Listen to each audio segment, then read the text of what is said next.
I'm one of the multiple millions of followers that you have on your social media accounts, and I've been looking at some of the things that you've been saying on Twitter, and I'm like, let me give RG3 a call and kick the tires on this a little bit.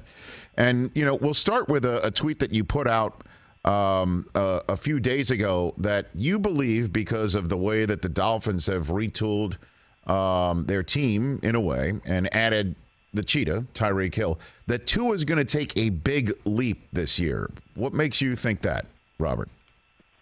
Yeah, Rich, Tua really hasn't had an opportunity to truly go out and show the NFL world who he is. Last year, he was, throwing the ball in the pocket behind the 32nd ranked pass block unit in the league. It seemed like at times the coaching staff wasn't truly sold on him, whether it was bringing in Ryan Fitzpatrick or seeming like they wouldn't let him, push the ball down the field, even though, like I said before, it just seemed like he just didn't have the time to do so. But Tua's an accurate quarterback, so when you bring him in and you bring in Tyreek Hill, you already have Jalen Waddle there. You bring in Cedric Wilson from the Cowboys, Mike Gesicki there. There's a great tight end who can stretch the field. And then I think they did a really nice job of bringing in Teron Armstead, the left tackle from the Saints, and then Connor Williams, who did struggle a little bit last year, but is still an upgrade for them at the center position there on that offensive line.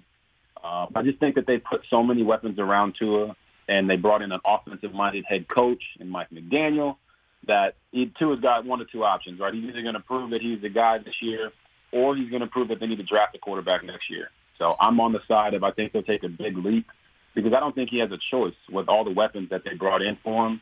And I know I'm leaving out some guys. Lynn Bowden Jr.'s got a chance to be a little bit of like a Deebo Samuel light for them. And then Eric Ezukama is a draft pick that people aren't really paying attention to, but he's a phenomenal wide receiver last year at Texas Tech. So I think that they just have so many weapons, and Tua's going to find a way to show the grit that I've seen from him this offseason. He's been a little testy with the media, getting upset about some of the stuff that's being said, and I think that's good for him.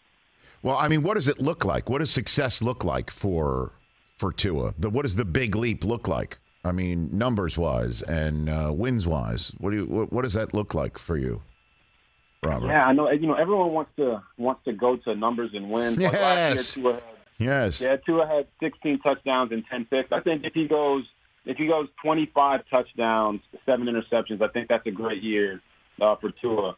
The benefit that Tua has that a lot of other quarterbacks don't is there's no expectation for a Super Bowl this year for the Dolphins. Right, every team is going out there and they're putting everything they can out on the field to win a Super Bowl. But the Dolphins don't really have that expectation. It's not the same as Aaron Rodgers or Russell Wilson or Tom Brady. So Tua doesn't have to get the Dolphins to the playoffs. They don't have to win the Super Bowl for it to be a successful year for him, because that's what we're really talking about here. For him, he just has to show that he can be a franchise quarterback. Do I think that Tua can take that big leap and include a playoff berth? Yes, I do. With this roster, the way their defense played last year, yes, I think he can do that. Does he absolutely need that to happen for it to be a big leap for him? No.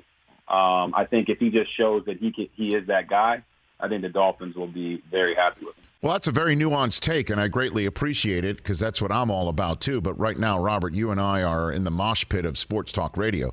So let's get right down to it. Chris, ask him the what's more likely scenario that you asked of me two weeks ago. We have this Friday segment where Chris comes up with some scenarios here about what is more likely, A or B. Ask Robert Griffin III. Yeah, just very silly, Robert. Okay, so what's more likely? That Tua has 30 combined touchdowns, running and throwing, yep.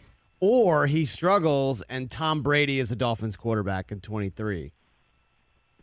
It's more likely that Tua has 30 combined touchdowns. There you go. Welcome to 2-0, Robert. Welcome to 2-0. I don't think Brady goes to the Dolphins. I know there's all the stories about that, but I think now Brady's in Tampa Bay. He's either going to win there or he'll be done. I don't think he's playing for another team.